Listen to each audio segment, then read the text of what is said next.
아멘. 오늘은요, 예수님의 계획과 사마리아 사람들의 응답이라고 하는 제목으로 하나님의 말씀을 나누기를 원합니다. 여러분들 기억하실지 모르겠는데 제가 우리 좋은 교회 처음 와서 여러분들에게 드렸던 크리스마스 때인가 드렸던 편지에 만남에 대한 이야기를 한 적이 있을 겁니다. 그래서 많은 사람들이 만남을 이야기했을 때 사람들 간의 만남은 우연이다 이런 얘기를 많이 하지만 그리스도인은 우연이라는 말보다는요, 하나님의 계획과 섭리로 모든 만남을 우리가 이해할 수 있어야 된다. 그래서 하나님의 계획하심 가운데 우리 좋은 교회 성도들 여러분들을 만나게 된 게 감사하고 하나님의 계획을 함께 이루어 갔으면 좋겠다 이런 이야기들을 했던 것 같아요. 마찬가지입니다. 여러분, 우리의 삶 속에서는요, 그냥 지나쳐버리고 잊혀질 수 있는 수많은 만남들이 있지만 그러한 만남들 속에서 하나님은요, 하나님의 계획을 이루어감을 우리는 기억해야 됩니다. 오늘 본문에서도요, 예수님의 입장과 수가성 여인 또는 사마리아 사람들 입장하고는 너무나 다를 수밖에 없습니다. 여러분, 사마리아라고 하는 지역이 어떤 지역입니까? 사마리아는요, 옛 북왕국 이스라엘의 수도였습니다. 원래 이스라엘이 하나의 나라였지만 사울, 그 다음에 다윗, 솔로몬까지는 하나의 나라였지만 솔로몬 이후에 두 아들이 나라를 나누게 되지 않습니까? 그래서 북이스라엘과 남유다로 두 개로 나누게 되잖아요. 그래서 북쪽 이스라엘의 수도가 사마리아였고 남쪽 유다의 수도가 예루살렘이 되지 않습니까? 북쪽 이스라엘의 수도였습니다. 문제는 뭐냐면 남북이 이스라엘이 나뉘고 난 다음에 북이스라엘은 아시리아라고 하는 나라에게 망하고 남유다는 바벨론에게 망하게 되는데 이 북쪽 이스라엘을 망하게 한 아시리아의 정책이 어떤 정책을 펼치게 됩니까?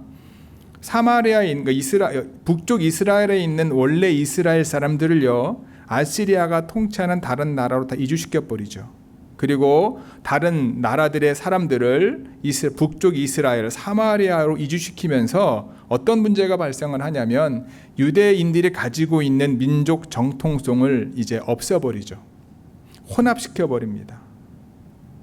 그래서 사마리아라고 하는 성은 비록 북쪽 이스라엘의 영토였었지만 실질적으로 100% 유대인 혈통을 가지고 있는 사람들이 거의 없을 정도로, 그래서 유대 사람들이 그 사마리아 사람들을 싫어했을 정도로, 이방인보다 더 싫어했을 정도로 유대인의 마음속에 가지고 있었던 지역이 사마리아 지역이었습니다. 오죽했으면 갈릴리랑 유대 사이에 사마리아가 있었기 때문에 사마리아를 통과해서 가면은 되게 쇼컷이었거든요. 바로 갈 수 있었지만 정말로 전통적인 유대의 신앙을 갖고 있는 사람들은 사마리아 땅을 밟는 것조차 싫어서 어떻게 갑니까? 요단강을 건너서 삥 돌아서 다시 요단강을 건너서 자신이 가고자 하는 목적지를 갈 만큼 그렇게 유대 사람들이 싫어한 곳이었습니다. 하지만 오늘 본문 우리가 읽었던 것처럼 예수님께서 사마리아 땅을 가기로 결정합니다. 사마리아 땅을 일부러 가기로 결정을 하시고 본인의 목적지인 갈릴리로 떠나시는 예수님의 모습을 봅니다.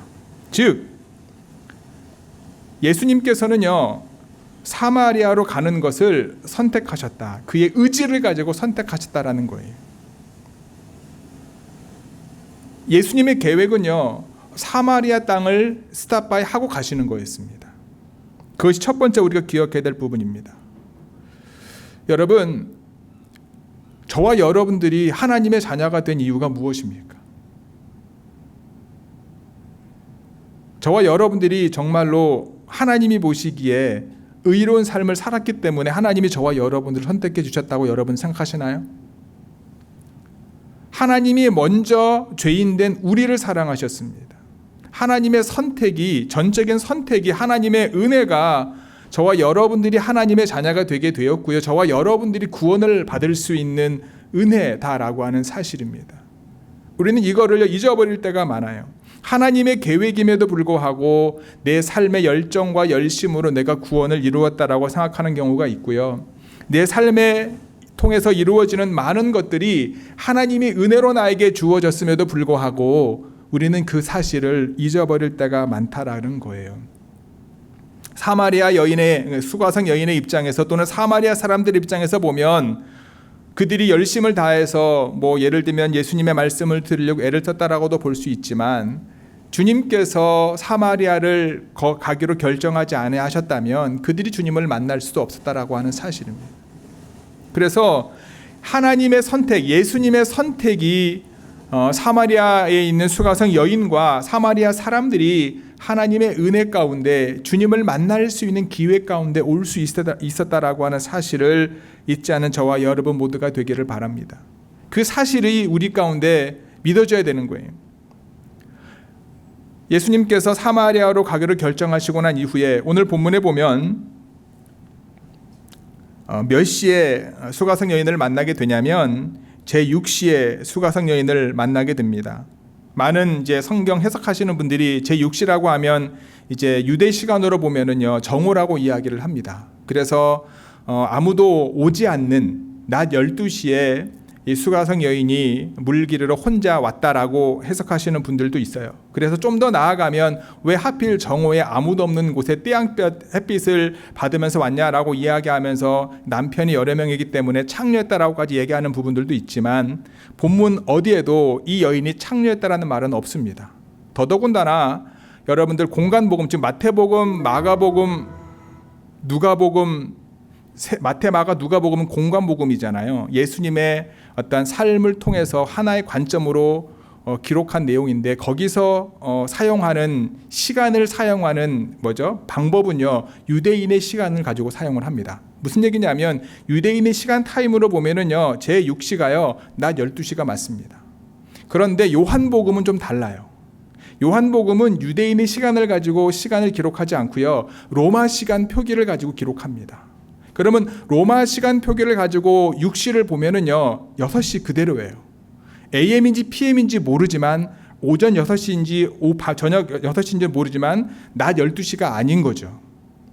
좀 더 엄밀히 말하면 예수님이 하루 종일 걸어서 와서 허기졌잖아요. 그래서 예수님의 제자들이 음식을 얻기 위해서 수가성으로 들어가지 않습니까? 그걸 통해서 우리가 알 수 있는 것은 저녁 6시일 가능성이 많다라는 거죠. 분명한 거는 어느 시간이 맞냐라고 하는 것이 아니라 물 기르러 여러 명이 같이 온 게 아니라 혼자 왔다라는 거예요.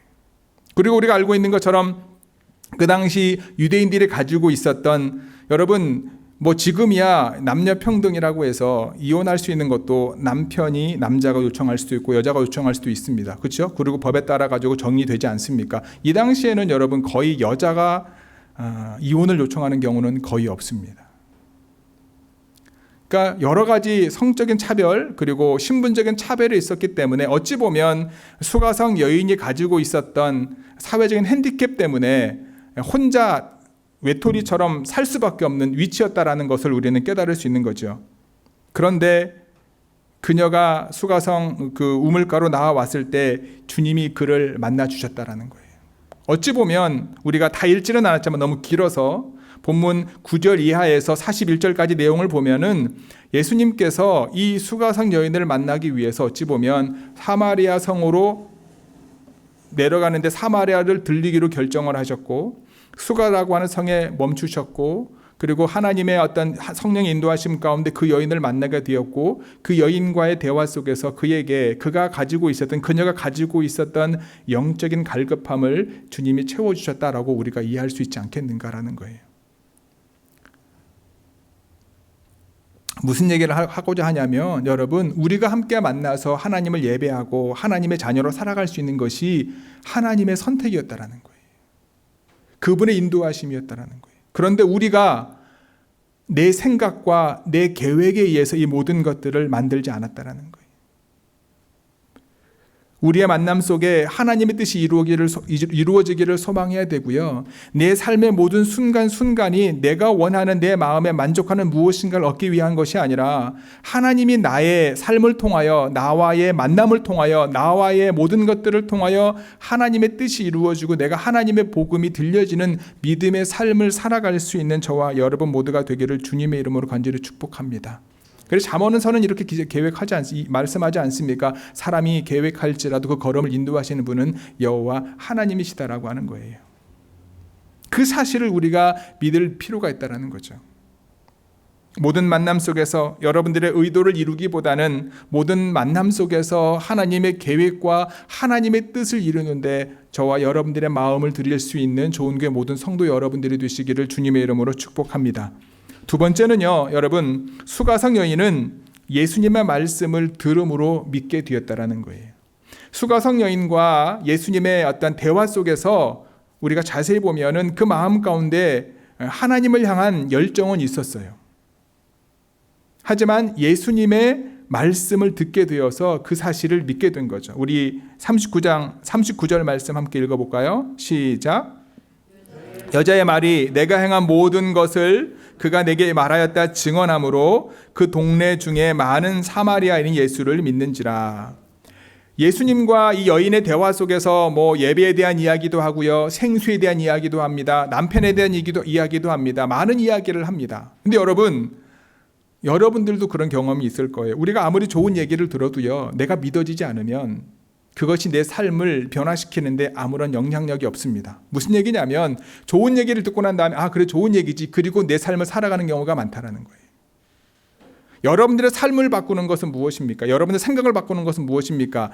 여러분들이 드린 그 이야기가, 그 말씀이 정말로 내 삶을 바꿀 수 있도록, 그것이 정말로 내 삶의 가장 중요한 것임을 믿음으로 고백하지 않으면 우리가 아무리 좋은 이야기를 들어도 우리의 생각과 우리의 삶이 바뀌지 않는다라는 거예요. 39절 우리가 함께 읽었던 것처럼 사마리아 여인이 동네 사람들에게 그가 믿고 고백한 사실을 증거합니다. 사마리아 수가성 여인이요, 예수님의 말씀을 듣고 난 다음에 어떻게 우리가 알 수 있냐면 그가 그 말을 듣고 예수님과의 대화 속에서 예수님이 정말로 그들이 기다렸던 메시아임에 대해서 말씀을 하자마자 그는요, 자신이 가지고 왔던 물동이를 내려놓고 마을로 들어갑니다. 그 주님의 말씀을 믿지 않았다면 당신이 메시아입니까? 그렇습니까? 네, 알겠습니다. 이렇게 그냥 제 삶에 더 포커스를 맞추었다면, 내가 그곳에 온 이유가 물을 뜨러 왔고 물을 뜨고 오케이 알겠습니다, 제가 그 사실을 알았으니까 물 뜨고 가서 동네 가서 사람들에게 말하겠습니다, 이렇게 할 수도 있고 여러 가지 상황이 될 수 있는데 물동이를 두고 마을로 뛰어 들어가서 사람들에게 증거하게 되는 거예요. 예수님을 증거하게 되는 거예요. 여러분, 어떤 정보를 우리가 전달했을 때 우리는 그 사람의 배경을 묻는 경우가 많아요. 무슨 얘기냐면 여러분, 어떤 얘기를 하면 그 사람이 예를 들면 어떤 무슨 박사다, 전문가다, 그러면 그 사람의 말한 것이 사실인지 확인하지도 않고요, 그걸 믿게 돼요. 반대로 아무리 이 사람이 정말 명확하고 확실한 정보를 전달해도요, 그 사람이 전문가가 아니야, 전혀 그 사람의 어떤 배경을 알 수가 없어. 그럼 여러분 어떻게 하죠? 일단은 그 사람이 말하는 것이 사실인지 확인 작업에 들어갑니다. 신기하죠? 요즘 이제 한참 난리 나는 게 뭐죠? 챗 GPT죠. 제가 우리 동현 형제랑 이제 금요일 날 이제 청년 모임을 하면서 이제 얘기를 했는데, 모든 수업마다 오프닝하는 얘기는 다 챗 GPT한 얘기를 한다고 얘기를 하더라고요. 근데 여러분 저는 해보진 않았어요. 해보진 않았는데 하도 사람들이 많이 말을 해서 이것이 어떠한 이제 현상이 만들어지는 거는 알겠더라고요. 근데 우리가 알고 있는 것처럼 여기에 어떤 우리가 원하는 거를 채팅으로 검색을 원하면 그 검색에 맞춰서 쫙 그 내용이 다 나오지 않습니까? 근데 그 내용의 근거는 인터넷에 있는 정보들이에요. 그 정보가 사실인지 아닌지 증명하지 않습니다. 일단 인터넷에 올라온 정보를 기반해 가지고요, 내가 요청하는 질문에 답을 쫙 하는 거예요. 그리고 자꾸 똑같은 질문을 하면 또 다른 정보, 잘못된 정보랑 상관없이 어쨌든 얘가 할 수 있는 최대한을 다해서 검색해 가지고 그가 원하는 답을 하는 경우가 많은 거예요. 그 사실이, 그 다음에 그 정보가 사실인지 아닌지 중요하지 않습니다. 그냥 그것대로 얘기하는 거예요. 여러분, 아까도 말씀을 드렸던 것처럼 시간 상관없이 이 사마리아 여인, 여러 번 결혼을 했지만 실패할 수밖에 없는 이 여인이 남편을 거부한 게 아니라 어떠한 이유에서든지 남편에 의해서 거부를 당하거나 거절을 당했거나 이혼당했거나 어쨌든 사회적으로 많은 사람들 앞에서 자신 있게 설 수 없는, 그래서 단 혼자서 물을 기르러 밖에 올 수 없는 이 여인의 말을 누가 듣겠냐는 거예요. 오죽했으면 이 여인이 가서 아무리 내가 메시아를 만났다, 우리가 기다리고 고대했던 예수 메시아를 만났다라고 이야기하더라도 그 말을 누가 듣겠냐는 거예요.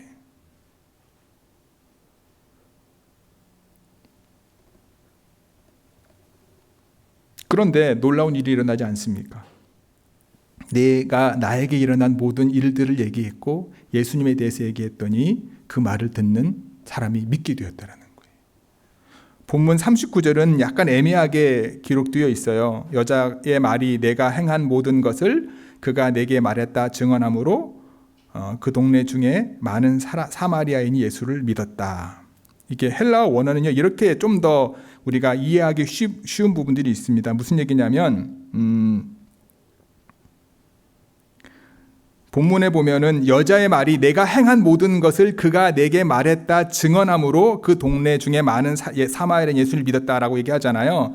그러니까 사마리아 여인에게 행했던 일들에 대해서 예수님이 말했기 때문에 이제 그 사실에 대해서, 그러니까 처음 보는 사람이 그 사람의 미래를 쫙 알기 때문에 그 말을 듣고 믿었다라고 우리가 본문을 보면 이해할 수 있는데, 원문에 보면은요, 어떻게 좀 더 원문에 가깝게 우리가 해석할 수 있냐면, 이 여인이 예수님이 이 여인에 대해서 말한 것 때문이 아니라 예수님의 말에 포커스를 맞추고 있어요.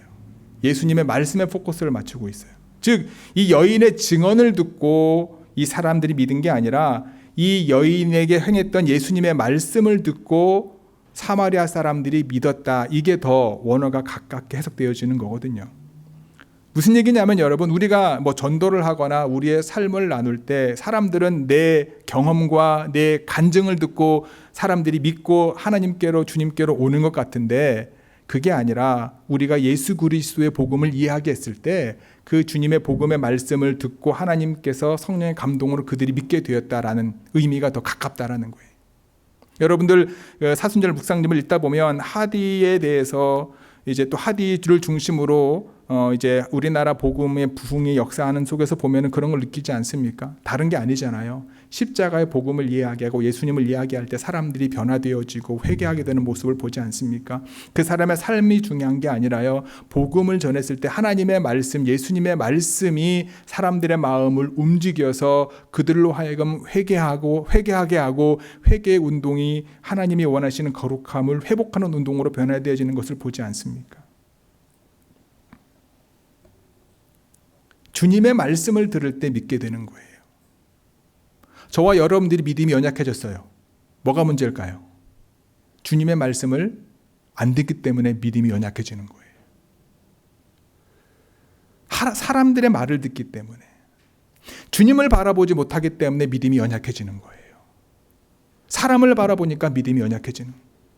주님께서 우리의 삶의 모든 것들을 책임지시고 우리가 힘들고 어렵잖아요. 그러면 힘들고 어려운 중에 하나님이 원하시는 것이 무엇인지를 집중하면 그 안에서 하나님의 은혜를 경험하게 되지 않습니까? 그런데 힘들고 연약하면 어떤 마음이 듭니까? 왜 힘들고 연약한지 이유를 파악하게 돼요.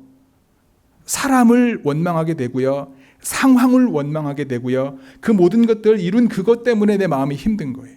그런데 이 사람 때문에, 이 상황 때문에 하나님 이 모든 것들을 통해서 나에게 원하시는 것이 무엇인지 하나님의 말씀을 듣는 것에 포커스를 맞추고 그 말씀이 귀에 들려지면 어떻게 됩니까? 믿게 되는 거예요. 하나님의 뜻을 깨닫게 되는 거예요. 수가상 여인이 그러한 믿음이 있었고요, 그의 고백이 많은 사람들이 이 사람의 배경을 본 것이 아니라, 이 사람의 지금의 모습을 본 것이 아니라 그는 본인이 경험했던 것을 이야기했고 그 말씀을 듣는 수가성 여인, 그 사마리아 성 사람들의 마음을 주님이 움직이셔서 그들이 믿게 되었다는 거예요. 믿음의 성도 여러분, 나의 간증 중요합니다. 나의 삶의 고백 중요합니다. 더 중요한 건 뭐냐?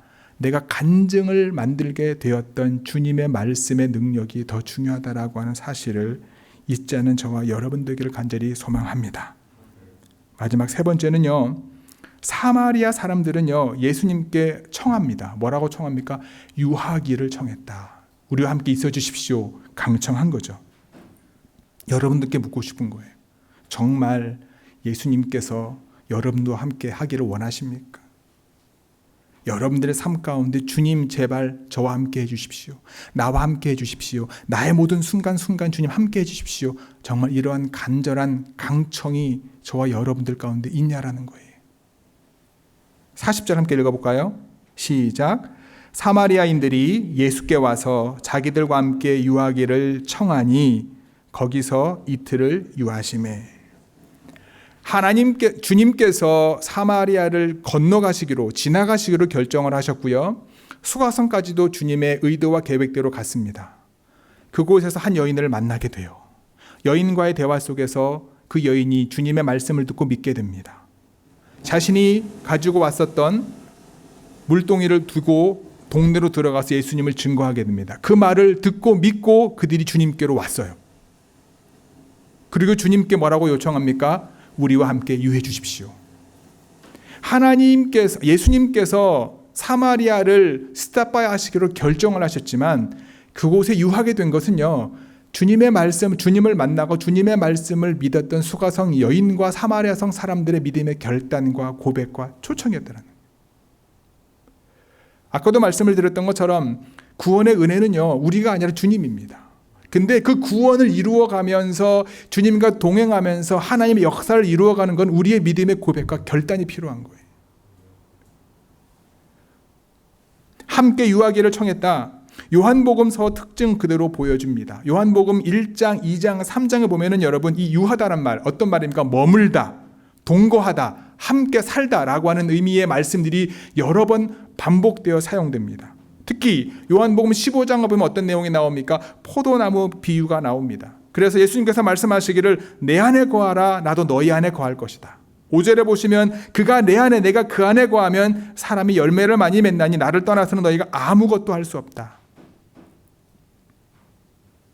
이 거하다라는 것, 유하다라는 것은요, 여러분 언어적인 의미로 사마리아 사람들이 예수님 안에 머물고 싶었던 겁니다.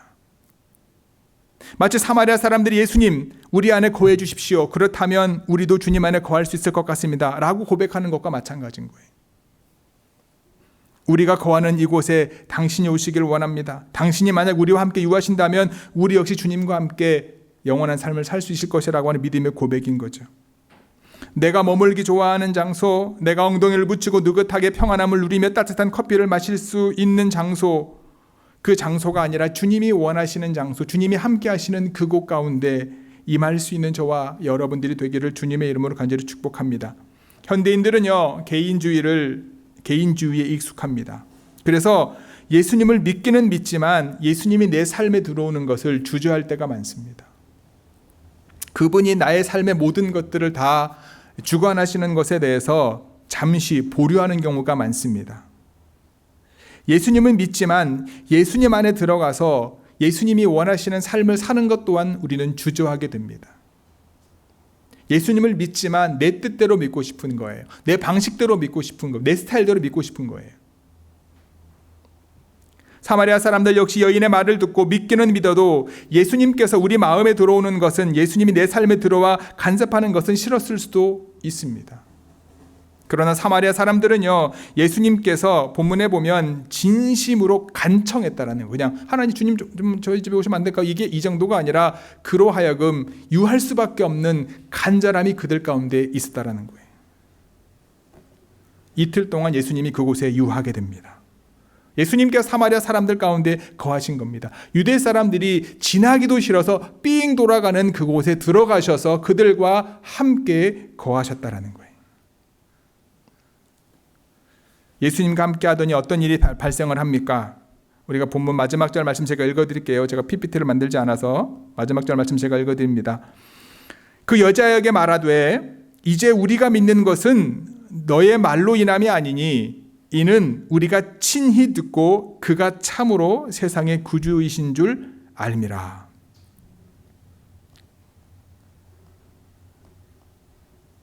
제가 여러분들께 여러 번 질문을 던졌잖아요. 정말로 주님을 믿으시냐고. 정말 주님이 여러분들의 삶에 거하기를 원하시냐고. 여러분들의 삶이 주님 안에 거하는 삶을 살기를 원하시냐고. 주님의 말씀 듣는 것을 즐겨하고 주님의 말씀이 내 삶을 주관하시는 걸 정말 원하시냐고. 그러면 저와 여러분들의 고백이 이런 고백이 나올 수밖에 없는 거예요. 세상의 구주가 주님밖에 없습니다. 우리가 주님 안에서 정말 믿어지고 그분이 내 삶의 중심임을 고백한다면 바뀔 수밖에 없는 거예요. 여러분들은 누구를 바라보고 있고 무엇에 귀를 기울이고 있습니까? 예수님의 말씀 가운데 늘 거하시면 여러분들의 믿음은 떨어지지 않습니다. 오히려 여러분들의 믿음 때문에 다른 사람들이 믿게 되는 믿음의 전이가 일어나는 거예요. 내가 은혜가 떨어졌습니까? 믿음이 떨어졌습니까? 이유는 단 하나입니다. 주님의 말씀을 듣지 않기 때문에, 주님을 바라보지 않기 때문에. 주님은 언제나 먼저 오셔서 여러분들과 함께하기를 원하십니다. 여러분들이 어디에 있든지 세상 사람들이 여러분들의 바라보는 관점이 상관없어요. 하지만 주님은 여러분들 가운데 오시기를 원하시고요. 여러분들과 함께 거하시기를 원하시고요. 여러분들에게 영원한 생수를 주시기를 원하심을 잊지 마시고 그분의 부르심 가운데 우리가 믿음으로 반응하기를 원합니다. 어떻게 반응해야 됩니까? 주님, 내 삶에 오십시오. 내 삶의 자리에 오십시오. 우리 가정 가운데, 내 직장 가운데, 내 학교 가운데 오십시오. 내가 주님의 말씀을 듣겠습니다. 그 믿음의 고백과 믿음의 응답이 저와 여러분들 삶 가운데 이루어지는 좋은 교회 모든 성도 여러분들이 되시기를 주님의 이름으로 간절히 축복하고 기도합니다. 아멘. 기도하시겠습니다.